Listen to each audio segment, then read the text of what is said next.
Hey everybody, what's up and welcome back to today's video guys. And today guys, I'm going to go ahead and be showing you how to go ahead and check spreads on eToro.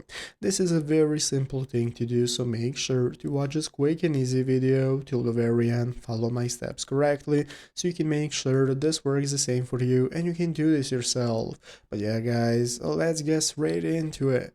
So the first thing we want to do is to go ahead and open up the official eToro website if you have not already by going to eToro.com right here, and from here this is going to be the main page you're greeted by, from where you can click the join eToro option to go ahead and sign up for an account if you do not already have one. If you have one, just go ahead and use the login button right here. This is going to enable you to log into your account. So once you've logged in, this is going to be the main page you're greeted by. From the home page, you're going to have the left side menu where you can access all the info for your account and all the investment options. So let's go and take a look at where to find the details of a spread.